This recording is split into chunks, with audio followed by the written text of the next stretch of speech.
I was moved from county jail in October of 2016, following my conviction for armed robbery. I'm not here to garner sympathy, but I want to be clear on a couple of things. This was an unfair sentence, not in the usual innocent man put in jail type of schlock, but in the way that they were clearly pushing me towards being put in a particular jail. I had my blood tested and my hair was sent to a lab.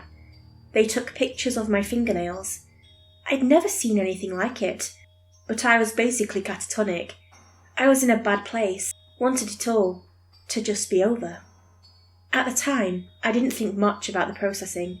I didn't think about the records that were being passed between the guards and doctors, and I didn't care much about the blue rubber stamps that were put at the base of every signed legal document. I didn't know what was normal and what wasn't. I just wanted to get into the haze and no brain the next 6 or so years away.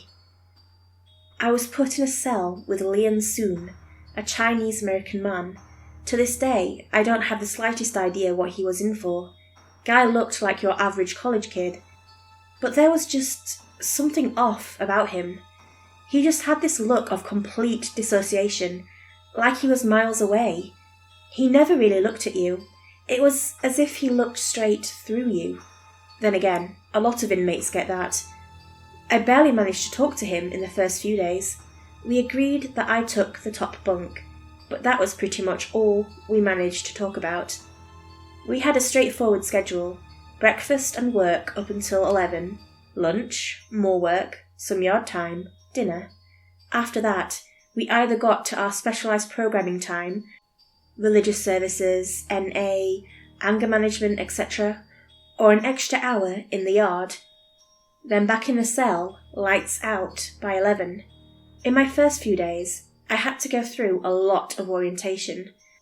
There were the kind of who's who introductions you might expect, but also just someone pointing to which shelf they stock the detergent. Basic stuff. I got a job cleaning the beddings. They were so cheap that a firm enough poke would go straight through them, like a piece of paper. Washing them was basically putting them in a shredder. We had to go on such a low setting that they were rarely ever clean. I swear I saw a cockroach in one of the pillowcases once, and the damn thing was still alive after the wash and dry. The pillows were also crap. They ripped easily, and feathers would get stuck to everything. Probably wasn't a room in this whole facility without feathers littering the floor. Hell, they were even in the yard. Most of them were, in fact. We'd have rotating schedules, so I rarely got to work with the same people 2 days in a row. I started to recognise a few faces, but people mostly kept to themselves. There was no locker room talk, no braggarts, no bravado, just people hunkering down and shutting up. But even early on, I noticed something was off. I think it all came down to the yard. People stayed away from the prison yard. No one used the exercise equipment. People just stuck to the walls or silently walked by the fences. There were no loud conversations, no sports, nothing. And as soon as that free hour was up, people were pushing to get back in. From day one, I got the impression that the yard was a bad place to be, but no one was telling me why. What kind of prison had dust on the free weights? By the end of the first week, I started to get into the routine. I was out cold by 10 most nights. Hell, I had the bedding with the least holes in them. Might as well use that luxury. But there was that one night when I just couldn't sleep. I'd lay down, and then, all of a sudden, I'd be wide awake. There was this whistling wind that came down the hall, and it just kept echoing in the back of my head. At first it was a wind, then a whistle, and with no other sound around, it kept growing in my head until it sounded like a goddamn fire truck siren. I'd push my hands against my ears, cover my head in a pillow, but it didn't do a thing. Finally, I just started to mutter to myself, just to fill the air with some other noise. "Please stop," I'd whisper. "Please stop." And the funny thing? It did. It stopped. The next day, I was exhausted. I kept nodding off. Breakfast, lunch, dinner, pretty much any time I could sit down. The guards would push me awake, and the other inmates just sort of stared at me. Some of them actively avoided me, like there was something wrong with me. When it was time for the yard, the guards took me aside and asked me to help clean the common area. No yard time for me, gotta sweep some feathers. That night, I went to bed as soon as I could, but the moment my head hit that pillow, I was wide awake again. And down through the hall, there was that howling wind. There was no way for me to sleep. The sound just kept growing, and in my tiredness I was just gone. Whispering didn't work anymore. I had to speak out loud. Around midnight, I was still awake. I was just lying there, talking to myself, putting words to the random thoughts in the back of my head to keep my mind occupied. Anything to drown out that awful droning noise outside. I couldn't let it grow further. It was like trying to stop a ship from sinking. One bucket of water at a time. I don't have the slightest idea how Leon tolerated it, but he didn't say a word. Things just got worse. I couldn't sleep that entire night, so when it was time to get up, I could barely stand. I fell asleep brushing my teeth, dropping my toothbrush in the sink. I was so used to talking to myself by then that I'd blurt out whatever came to mind. I was sleep deprived, exhausted, and just confused. And people took notice. There was this one guy, Marlin, who was about as new as I was. Short, athletic guy, who was just itching for a fight. I accidentally bumped into him in the lunch queue, and he went off on me, pushed me out of the line, bashed me over the face with a tray, and just started wailing on me. The guards were taking their sweet time, so I just had to take it. But I couldn't. There was just something in me that wanted to hurt this guy. I grabbed his shirt and looked him in the eyes. "You want to get whipped, Greenie?" I said. "You want us to whip you?" I don't know where the words came from. It was just the first thing that came to mind, and the sleep deprivation just forced it out of my mouth like a hiccup. What did you say?" he stammered. "I asked if the little greenie wanted a whipping." He backed off. His jaw went slack as he just stared at me, unblinking. Just as I'd found words out of nowhere, he'd lost them. His eyes teared up as he backed himself up against a wall. The prison guards came up to restrain us, and I could see all the fight had run out of him. "See you at the orchard, Greenie," I added. "Whip, whip." Marlin broke down. He screamed, tears running out of his eyes. He dropped to the floor, and the guards had to carry him out. I thought I'd feel good after that, but the way everyone was staring at me made me feel like a museum exhibit. I had this sickeningly wide smile painted on my face, but it wasn't mine. None of this was me. I was losing control, and it scared the hell out of me. I was a puppet. That night, I didn't even bother trying to sleep. I knew that as soon as I'd laid down to try, I'd just be wide awake again. Instead, I tried sleeping on my feet or sitting on the floor. This time, Leon couldn't ignore me. He sat up on his bed, looking at me, instead of through me. "You want something?" he added. "You itching?" "No," I said, shaking my head. "Just broken. Something's not right." "You phobic? Trouble with the walls?" "Maybe. I don't know." "Can't sleep." "Looks like you sleep all the time, just not in here." "Yeah," I sighed. "Yeah, that's about right." "They stamp you when you got here? You got any stamps?" "Some, yeah. Blue ones." "Everyone gets blue ones. What shape?" "Dunno," I shrugged. Leon took another long look at me. In those few dragging seconds, I could hear the wind outside growing louder, and I winced.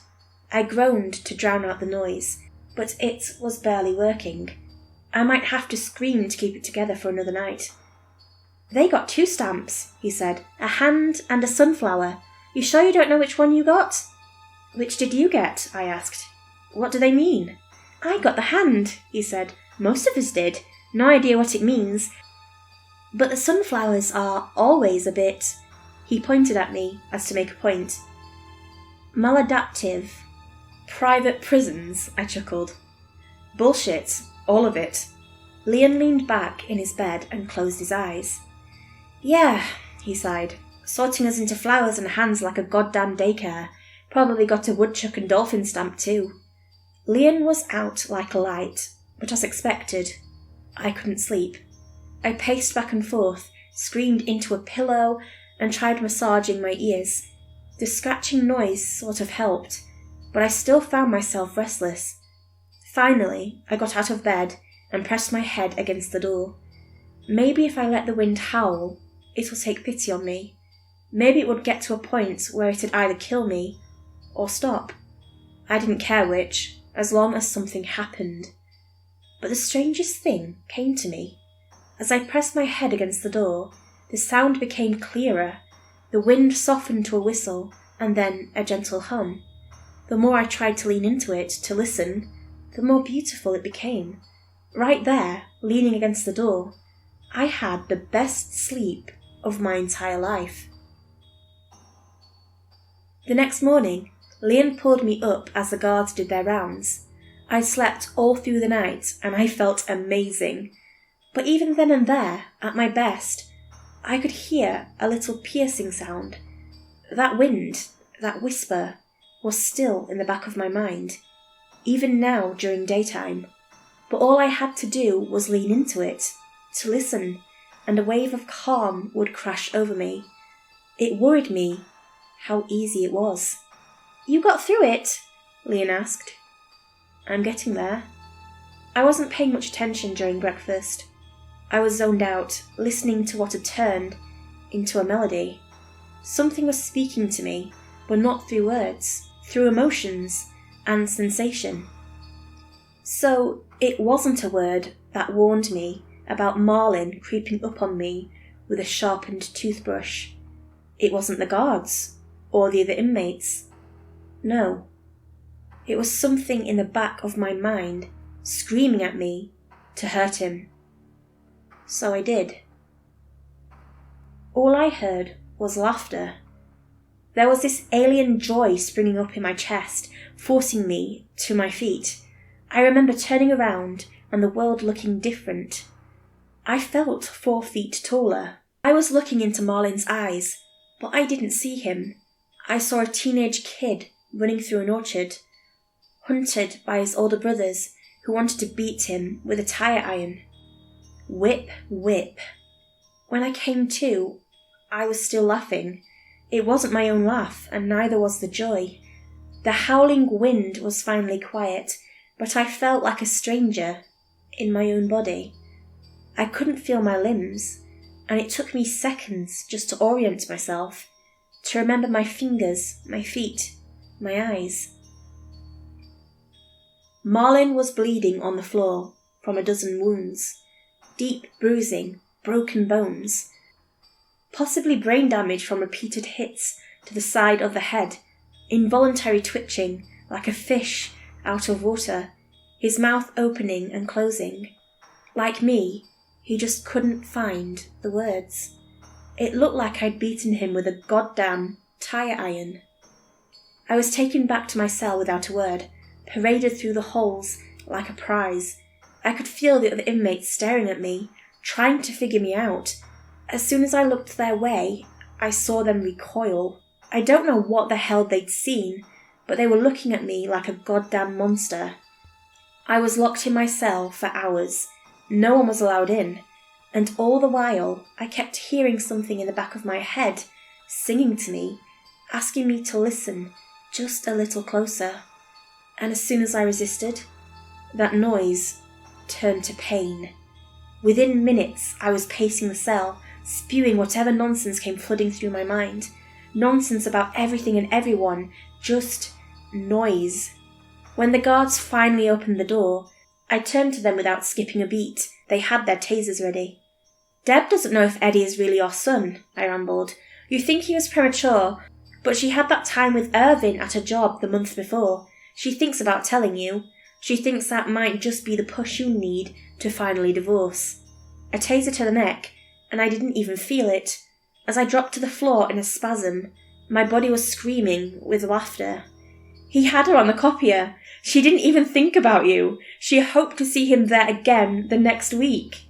And there, somewhere deep inside, I found my own thoughts and words, standing by as someone else held the reins. I wanted to tear my ears out to make it all go away, but I couldn't even move my hands. I'd listened too long and too closely, and now the guards were dragging me by the neck. They took me out to the yard. I heard them talking. They were standing next to me, carrying me, but it still sounded like they were in another room. I could barely make out their voices. "Hatchet men mixed up the bloodworks," they said. "Got the wrong class." "Shit, we got a bloomer! We had a bloomer this whole time!" "It's a goddamn Christmas miracle he didn't pop his celly." "So why are we taking him out?" "Just making sure. Protocol." "Fuck protocol. Fuck off." They left me in the middle of the yard, lining up in a circle around me. The guard I'd been yelling at stayed inside, weeping over a picture. After a few minutes, I felt a tingle in my hands. It felt like being poured back into my body, like my mind was a liquid. It all came back to me, one thing at a time. Language, memories, senses, choice. Suddenly, I was standing up. The wind was clearer out in the open. It was colder than expected, and I wasn't even wearing my shoes. There was a stillness in the air, but there was something menacing to it, like the eye of a storm. "Nothing's happening," I heard. "We take him in?" "Hold on. Look up." From afar, it looked like snow. I didn't even question it. Snow in mid-July? Sure, why not? But it wasn't snow. A white feather touched my nose. I looked up into the clouds, and there, far above, I saw something looking back. I can't explain what I felt at that moment. It felt like I was looking into an eye in the sky, an impossible physical being. But there was nothing there, and yet it spoke through me, like playing a mind game of charades with myself. Pictures flashing in the back of my mind, trying to teach an understanding. Hundreds of memories pounding at the front of my brain every second, like a pitcher being filled up and spilling over the edge. I got a nosebleed trying to keep up. My eyes rolled back, and I still felt like I was looking up. It was easier to see with my eyes closed. My mouth seized up from trying to find 1,000 words at once, instead settling on noises and grunts. There were parts that were crystal clear. It showed me memories I didn't know I had. It showed me my eyes opening for the first time, little hands grabbing my mother's cardigan, her big 80s glasses making her eyes look like a cartoon. It showed me waking in my crib, reaching for little toys dancing overhead, and I understood what it meant. That we were born with this instinctual drive to reach beyond our means, to stretch towards the sky, to grab and pull down the unknown to us, making it a part of ourselves. That the most basic instinct to my being was meant to be here, to do this, to reach up. "No," I wheezed. All was silent. I looked down, and I floated 6 feet off the ground. "No!" I groaned. Memories of long-lost dreams came rushing back, pleasant thoughts you don't want to wake from, promise of love, lust, joy and comfort. It was all there, just waiting for me to take it. All I had to do was reach for it, to reach into the sky and take it. But there was something more. That eye in the sky looking down at me. Not malevolent, not angry, not evil, just vast, beyond comprehension. I was nothing more than a strand of wheat being plucked into the air by a curious farmer. "No, no, no!" I screamed. They came running up to me. Guards grabbed my legs, pulling me down. It felt like I was being torn in half, part of me desperately reaching upwards, and my conscious self holding me to the ground. All the while, the pleasant silence was turning from a whisper to a scream. "We got it!" a guard yelled as the weather picked up. "Get him out of here! Get him!" Something let go of me. The guard on my left lost his breath, and he suddenly went limp. With nothing but a whistle, I saw him whisked into the sky. Not a word of protest, not a sound, just a human life growing smaller and disappearing overhead. I dropped to the ground as I scrambled to get inside. Another guard fell flat on his stomach as something invisible grabbed his ankles. Again a soft whistle, and he was gone. A spot in the dark. "Run! Come on!" The other guards were standing by the entrance, holding the doors open. They were waving at me, desperate for me to just run. But every part of me wanted to stay, to reach up, to touch the sky and go back to that place I was meant to be, to feel my mother's cardigan between my baby-soft fingertips, and to look into the night sky with wonder of what could be. It was all there. And yet, my body knew to run.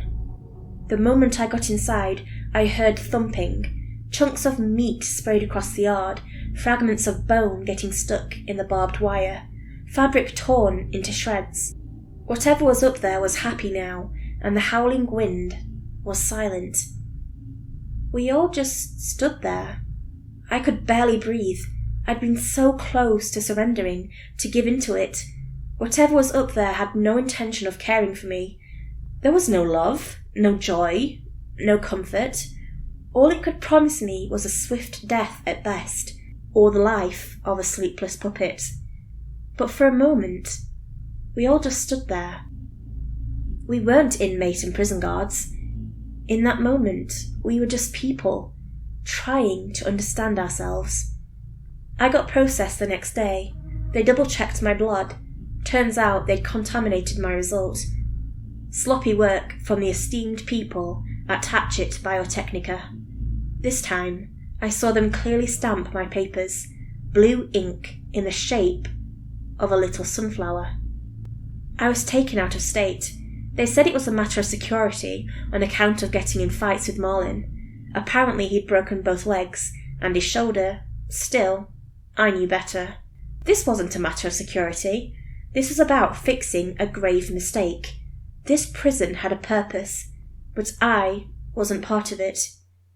Instead, I did my time in a place with no wind, and now I'm out on parole. To this day, I get a shiver up my spine when I hear the whistling wind. I'm scared of my dreams, of my memories. I'm afraid there's still something in me that wants me to go back, to look up. My psychiatrist, Dr. Bogan, tells me I got an agoraphobic trauma to deal with. She says she has some kind of experimental treatment for it, but I don't know. Overexposure therapy sounds dangerous. But even now, I find myself suddenly waking in the middle of the night, my body talking to itself, telling truths I couldn't possibly know to an empty room, sometimes not even in my own language, sometimes in no language at all. Every now and then, a white feather still lands on my shoulder, and I just know that looking up will be the end of me, or the start